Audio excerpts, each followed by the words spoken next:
तर राम राम मंडळी, आपण आलेलो आहे सनसेट पॉईंटला, म्हणजेच महाबळेश्वरच्या बॉम्बे सनसेट पॉईंटला. खरं तर हा सनसेट पॉईंट मी ऑलरेडी बघितलेला आहे, पण मला असं वाटतं की माझ्या नजरेने जे जे बघितलं ना ते माझ्या नवऱ्याने सगळं बघितलेलं पाहिजे. सो मी सानवीला आणि त्यांना घेऊन निघालेले ते महाबळेश्वरला बॉम्बे सनसेट पॉईंट बघायला. आणि खूप सुंदर असं लोकेशन आहे. तुम्हीसुद्धा खूप एन्जॉय करणार आहात व्लॉगला आणि शेवटपर्यंत हा व्लॉग बघायचा आहे.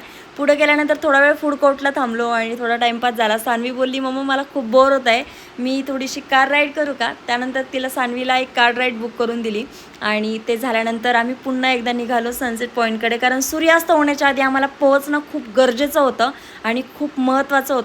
कारण आम्ही आजच्या दिवसच स्टे करणार होतो आणि दुसऱ्या दिवशी दुपारीच आम्ही निघून जाणार होतो. सो आम्हाला सूर्यास्त आजच बघावा लागणार होता आणि मग आम्ही खूप फास्ट आणि स्पीडमध्ये निघालेलो.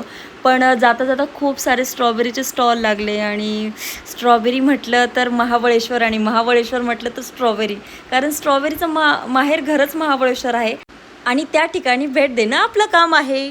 शकली I am really sorry for that, कारण मॅप्रो गार्डनला गेल्यानंतर माझा फोन ऑफ होऊन गेला होता आणि चार्जिंगचे चान्सेस खूप कमी होते. त्यानंतर आम्ही ज्या ठिकाणी लंच करायला थांबलो ना, मग तिथं थोडा वेळ मोबाईल चार्ज केला आहे आणि आता सानवीचे बाबा गेलेत लॉजिंगच्या रूम चेक करायला की कुठे लॉजिंग मी तर कामाला अवेलेबल. जर आज वेळ पडली तर आम्ही इथं स्टे करणार आहोत आणि जर असं वाटलं आम्हाला की आमचं सगळं बघून झालं आहे तर मग आम्ही निघणार आहोत.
स्पीडमध्ये चाललो आहे कारण आमचा सनसेट हुकायला नको. आम्ही सनसेट पॉईंट बघायला चाललो आहे, तर जरा स्पीडमध्ये आम्हाला बिलकुल टाईमपास करायला वेळ नाही. पण बघू आता आम्हाला सानवीचे बाबा वेळेत पोहोचवत आहेत की नाही सनसेट पॉईंटला. होय भैरव भाऊजी, वेळेत पोहोचवलं पाहिजे आता साहेबांनी आपल्याला.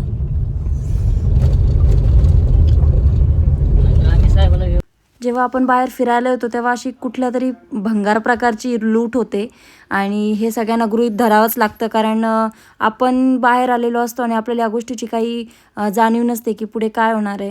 आता बघा तुम्ही, यांनी इथं टोल लावला आहे आणि महाबळेश्वरमध्ये जर तुम्हाला एंट्री घ्यायची असेल तर हा टोल तुम्हाला याचे पासेस घ्यावे लागतात पर हेड, म्हणजे आपण जितके लोक आहोत ना त्यानुसार हे पासेस असणार आहे. बघा आता हे दादा काय म्हणतात.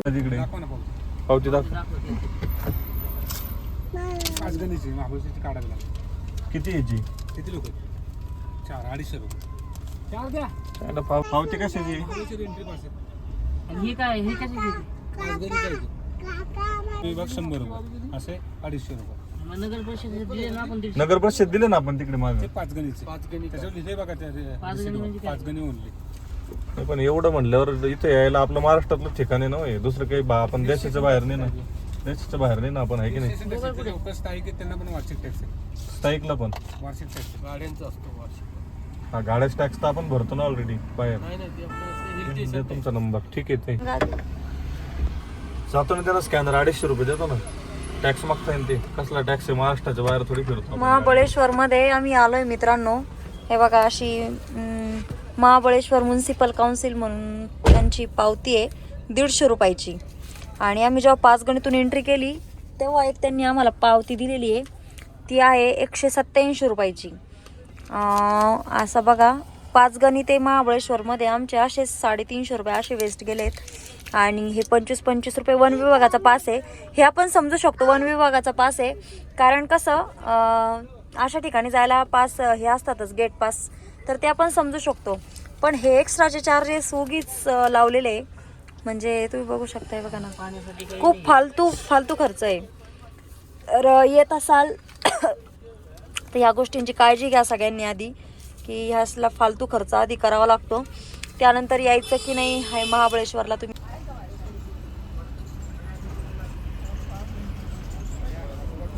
असा टाइम वेगळा वेस्ट करावा लागतोय.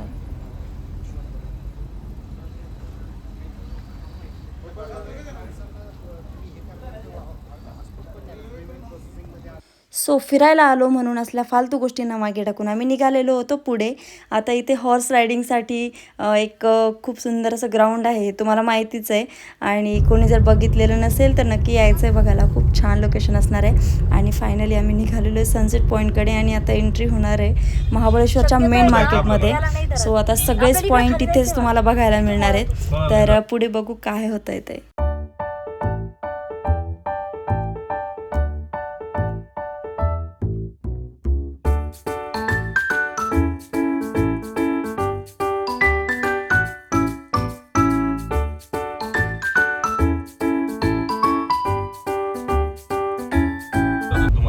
अहो इथं रस्ता दिसला ना मला, हे बोर्ड 1.5 किलोमीटर सापडतो आपल्याला.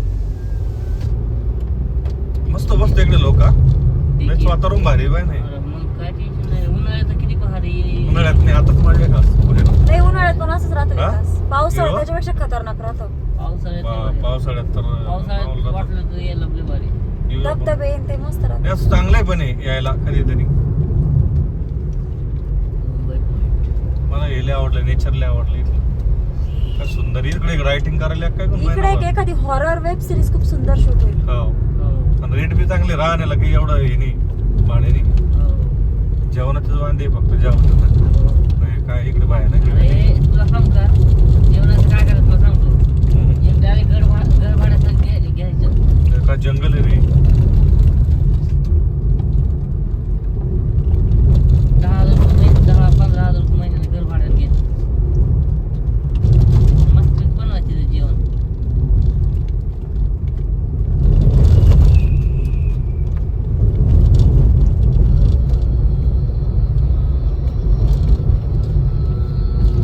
इकडे हॉरर शूटले बाहेर गेलो.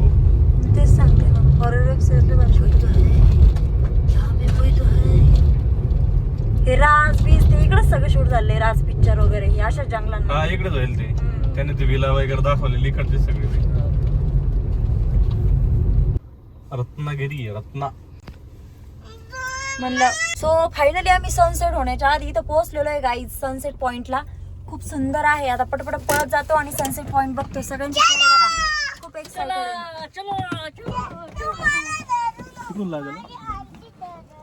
भाऊजी इकडनं उतरा नाही तुम्ही.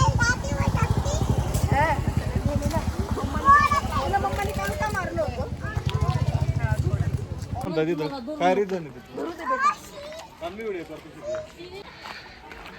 आता आम्ही चाललेलो आहे सनसेट पॉइंट कडे, आणि खरंच खूप सुंदर सनसेट पॉइंट आहे हा महाबळेश्वरचा. हे बघा क्षितिजा, भैरव, सानू आणि भैरवची मिसेस हे चाललेले.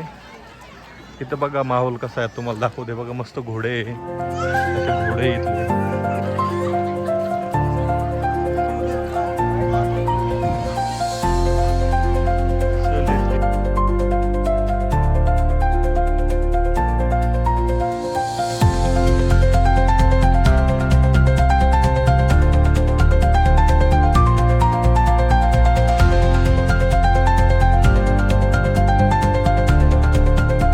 आणि फायनली आम्ही पोहोचलेलो होतो बॉम्बे सनसेट पॉईंटला. बरं झालं हा पॉईंट मिस झाला नाही, कारण ज्याच्यासाठी केला होता अट्टहास आणि ती गोष्ट हातातून निघून गेली असती तर कसं वाटलं असतं.